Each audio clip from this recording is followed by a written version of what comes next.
E olha só, gente, agora nós vamos conversar com o advogado, né, Rogério Augusto. E o nosso assunto será sobre direito rural, né? A gente sabe que a nossa região aqui é tão importante, então a gente resolveu trazer esse assunto juntamente aqui no nosso Ver Mais, juntamente com o advogado Rogério. Em primeiro lugar, boa tarde, bem-vindo aqui ao nosso Ver Mais para falar sobre um assunto tão importante que é o agronegócio que movimenta a nossa região e o Brasil. Mas eu queria que você começasse contando para a gente qual que é a importância do direito para o agronegócio. Tudo bem? Tudo bem, Mauro. Primeiramente, é um prazer estar com todos vocês nessa tarde. E como você falou, o agronegócio nacional ele representa hoje 30% do nosso produto interno bruto. Pensando nisso, nos direitos dos produtores rurais, nós fizemos uma escola, a IFAGRO, Escola de Formação de Advogados do Agro, aqui de Cascavel. Nós já temos mais de 1.000 alunos inscritos, advogados e estudantes de direito. Essa é uma área crucial para o agronegócio, tendo em vista que a maioria dos direitos hoje que os produtores têm, um dos principais é o direito de prorrogação das suas dívidas, tendo em vista, Mauro, que o agronegócio, o produtor rural, ele tem uma empresa totalmente a céu aberto.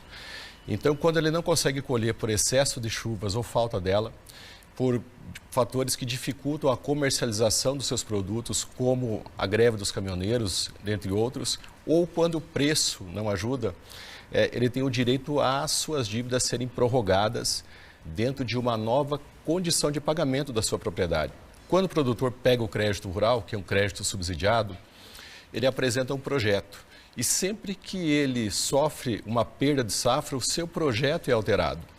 E o que nós vimos acontecer na prática é que esse projeto, através do Plano Safra, que estabelece juros de 8%, 7%, 6% ao ano, eles são renegociados junto às instituições financeiras por juros que passam a ser de 1,5% a 2% ao mês, tornando a dívida do produtor praticamente impagável. Então, um dos principais direitos que os produtores têm é o direito à prorrogação de seus débitos.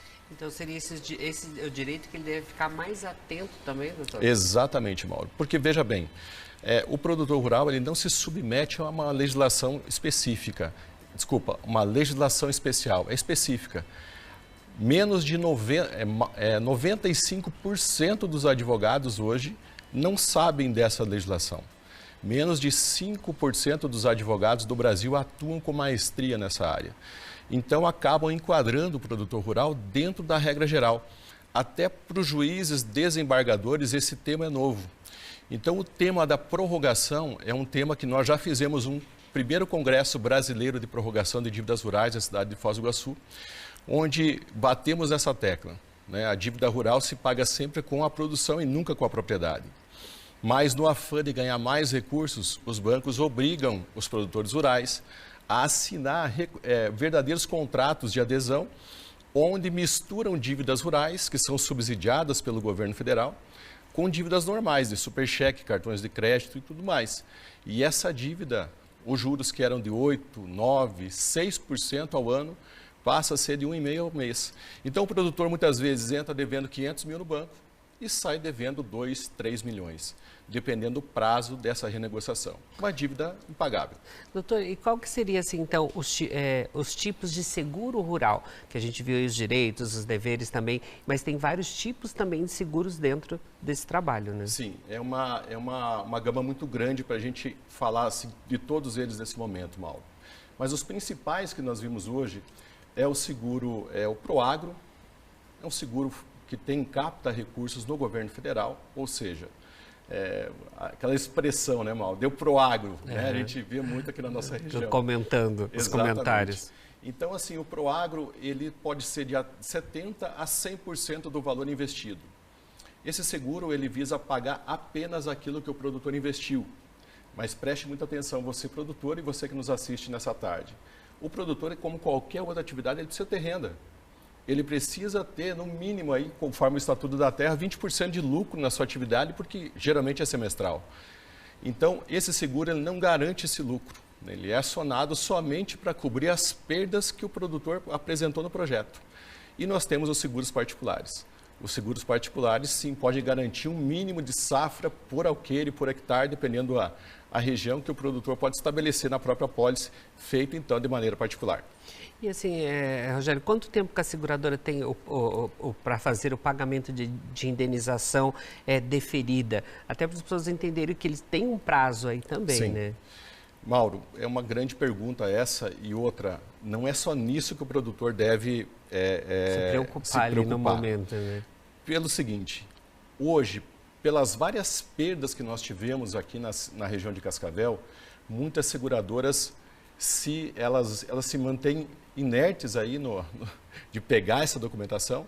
Depois que você manda essa documentação para a seguradora, ela tem o prazo de até 30 dias no máximo para fazer o pagamento. O que nós vimos acontecer na prática?